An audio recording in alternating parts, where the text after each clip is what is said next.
pode parecer desnecessária e até uma pergunta boba, mas qual que seria a diferença entre pessoa física e entre pessoa jurídica?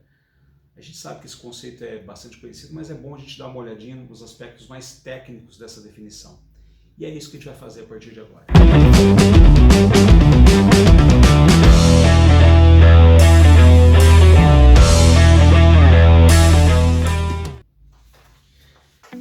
Bom, vamos lá.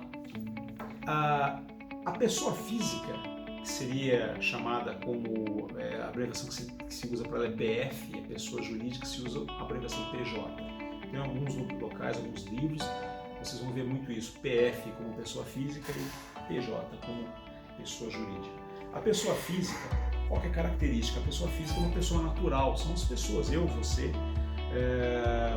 no mundo tangível, são pessoas, né? No mundo real, no mundo concreto. Qual que é a origem de uma pessoa física? É o nascimento. Nasceu, começou a contar, né, a existência de uma pessoa física. Já a pessoa jurídica, a gente diz que ela não está no mundo tangível, é o intangível, né? São as empresas, as instituições, os governos e tudo mais. Por que a gente diz que ela não está no mundo tangível? Porque a empresa não é o prédio, não é o prédio da empresa, não. O prédio é o endereço, o estabelecimento. A empresa é uma atividade, e a atividade por si só, ela é intangível, né? Outra coisa, vamos começar então pela pessoa física. Pessoa física. A primeira identificação de uma pessoa física é o registro de nascimento. Nasceu, você vai lá e faz a certidão de nascimento. O próximo seria o RG, que seria a identidade ou o registro geral, e por fim o CPF da pessoa. Vamos falar do RG. O RG ele é emitido pelos estados, pelos governos estaduais, né? Cada estado tem uma sistemática para isso, né? No estado de São Paulo, quem emite é a Secretaria de Segurança Pública do estado de São Paulo. Também pode ser feita a emissão dos RGs pelas Forças Armadas, em alguns casos, né? E pela Polícia Federal, sobretudo na questão dos estrangeiros que moram no Brasil. E aí não seria o RG, seria o RNE, que é o Registro Nacional de Estrangeiro. A emissão de um RG não tem custo nenhum na primeira emissão. Se você precisar tirar uma segunda via ou renovar ou atualizar ele, você paga uma taxa, mas a primeira vez não tem custo nenhum. E o RG tem validade de 10 anos, por causa da foto, né? O tempo passa, então precisa atualizar isso daí. O CPF, o que seria o CPF? É o cadastro de pessoa física. O CPF já é responsabilidade de emissão do governo federal. E o que é o CPF? Ele identifica o contribuinte, né, junto ao governo federal. Identifica o contribuinte ou identifica também o dependente econômico de alguém que seja contribuinte. Dependente da pessoa, ela por si só não é contribuinte, mas ela é dependente de alguém. Então precisa ter o CPF também. A emissão é feita pelo Banco do Brasil, pela Caixa Econômica Federal e pelos Correios. O custo é de R$ 7 nessas localidades, nesses órgãos. Agora, se você fizer a emissão pela internet, tem todo o processo lá, aí não paga nada, é de graça. A numeração do CPF, ela é composta por 11 dígitos, de que jeito? 9 dígitos iniciais, que são gerados aleatoriamente lá pela Receita Federal, e 2 dígitos que são consequência de um cálculo matemático dos números anteriores, entendeu? Então, todo o CPF você pode pegar e confirmar se ele é válido, de que jeito? Faz esse cálculo e descobre se bate o número do dígito verificador. Bateu, é um CPF que pode ser um CPF válido. Na internet tem muitos lugares para você fazer essa simulação aí. O CPF ele pode ser consultado pela internet no site da Receita Federal, tem todo um mecanismo lá que gera inclusive como se fosse uma certidão, né, de situação, se o CPF está regular, está ativo, está inativo e tudo mais, ok? Vamos falar agora das pessoas jurídicas. As pessoas jurídicas, a gente diz que não existe no mundo real. Não que não exista uma pessoa jurídica, né? A pessoa jurídica, como eu já disse, é uma atividade, né? Então são as empresas, as instituições, os governos e tudo mais.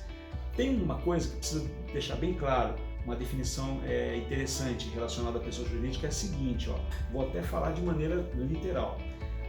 Nasce da vontade clara e objetiva de uma ou mais pessoas físicas. Qual que é a ideia disso aqui? É dizer que uma pessoa jurídica só vai existir se tiver uma vontade clara mesmo, se tiver alguém interessado por um motivo real, motivo concreto, né? Tem uma grande importância isso do ponto de vista jurídico, né? Porque a ideia disso é desqualificar a figura do laranja. O que é um laranja, como se diz por aí, né? É alguém que de repente nem sabe que tem uma empresa aberta no nome dele, ou se tem, de repente ele sabe e ele concordou, ele pegou e emprestou o nome, né? Só isso é um laranja. É uma pessoa que não tinha uma vontade clara e objetiva, né? Então, ou seja, a lei fica de olho nisso para coibir essas ações aí e poder intervir. Uma pessoa jurídica, para se constituir, tem vários motivos, né? Motivo econômico, motivo cultural, esportivo, social, depende da atividade que vai ser desenvolvida. Agora vamos passar por um ponto bastante importante, que seria a divisão das pessoas jurídicas, tá? A gente divide em 3 categorias de pessoas jurídicas. As pessoas jurídicas de direito público externo, as pessoas jurídicas de direito público interno e as pessoas jurídicas do direito privado, tá? Pessoa jurídica de direito público externo são as organizações internacionais que atendem aos interesses de governos de mais de um país, né? Então aí a gente vai ter a ONU, o Mercosul, a OMS, que é a Organização Mundial da Saúde, e por aí vai. Pessoas jurídicas de direito público interno são pessoas jurídicas que atendem o direito, que atendem o interesse, né, o interesse público de dentro de um país, né, ou de um estado, por exemplo. Então, no caso, nós temos aqui a ETEC. A ETEC é uma pessoa jurídica de direito público interno, tá? A ETEC, o DAI, o Ministério da Saúde e por aí vai. E a pessoa jurídica de direito privado é a grande maioria, que são as empresas, né, as organizações não governamentais, as associações, tudo aquilo que não tem vínculo com o governo, que o governo não tem administração direta em cima disso, a gente fala que é uma pessoa jurídica de direito privado.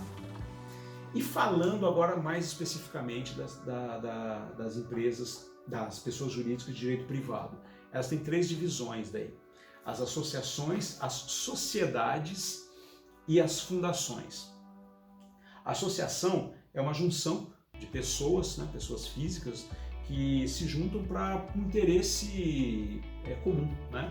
Então aí você vai ter associação de morador de bairro, você vai ter associação de amantes do teatro, são pessoas que se juntam por causa de algum objetivo, benefício ou objetivo comum. São motivadas para lazer, para cultura, religião, as igrejas, por exemplo, né? E o que seria isso daqui? É uma pessoa jurídica sem fim lucrativo, tem que ficar bem claro isso, e são pessoas jurídicas que não têm faturamento, tá? Ela não pode faturar, ela não pode emitir fatura para o cliente dela, porque ela não tem cliente, ela não vende um serviço, não vende um produto, tá? Então, ela pode até ter uma arrecadação de dinheiro através de doação, mas não por faturamento, ok? As sociedades. As sociedades, aí são as empresas de geral, de um modo geral, que são associações. É uma junção, né, de 2 pessoas físicas lá, 2 sócios que querem fazer um negócio, fazer uma empresa andar. Então a gente chama isso aí de sociedades. Ela tem um objetivo específico, lucro. Tá? Então qual é o objetivo de uma sociedade? Lucro. Primeiramente o lucro. E como é que faz isso? Vendendo produtos e serviços. Então tem faturamento, tem todo esse processo aí, ok? Um detalhezinho é o seguinte, que não necessariamente uma sociedade, nessa caracterização que estamos dando aqui, não precisa ser exatamente 2 sócios, né? A sociedade também pode existir uma empresa de uma pessoa só. Aí, mas como é que é uma sociedade de uma pessoa só? Ela está na categoria de sociedade, né? Mas quantos sócios tem? Um sócio apenas. Então, também pode funcionar perfeitamente nessa questão aí. A gente diz que tem sociedade que é personificada, ou seja, está dentro da lei, tem os registros tudo bonitinho feito, e tem a sociedade não personificada, são atividades informais, né, que não tem a regularização formal do seu funcionamento e por aí vai. As fundações. A fundação é diferente da sociedade, que é uma reunião de pessoas, e das associações também é uma reunião de pessoas. A fundação é uma reunião de bens. Como assim? A fundação, ela é formada a partir de um patrimônio. Por exemplo, pega o Instituto Neymar Júnior, é uma fundação. E o que foi feito aí? Reuniu bens que ele tinha, que ele pegou dele e passou para a fundação para desenvolver uma ação filantrópica, né? Muitos artistas, muitos atletas fazem isso, né? O pessoal que tem dinheiro. Alguns empresários fazem isso. Bill Gates tem uma fundação lá da Microsoft, lá que ele pega o patrimônio dele e da empresa e reúne nessa fundação. Então, a associação é uma reunião de pessoas para um bem comum, para um objetivo comum. A associação. Sociedades são as empresas. E a fundação não é reunião de pessoas, é reunião de bens. Tá? Então, é um patrimônio que está junto ali, né? Também tem função cultural, religiosa, assistencial e tudo mais. Qual que é a diferença, então, de uma fundação para uma associação, né? Eu falei no começo que a associação não tem vínculo com o governo. Fundação também não vai ter vínculo com o governo, não. Qual que é a diferença, então? A associação não pode ter faturamento e não pode ter lucro. Uma fundação pode. Ela pode faturar serviço, ela pode vender produto, pode vender serviço. Ela pode emitir uma fatura para o cliente dela, vamos falar assim.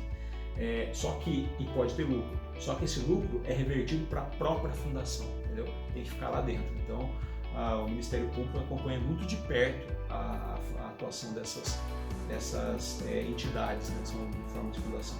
Falei que tem o Instituto Neymar Júnior, na região aqui a gente tem também em Ourinhos a Unifio, que é uma faculdade, né?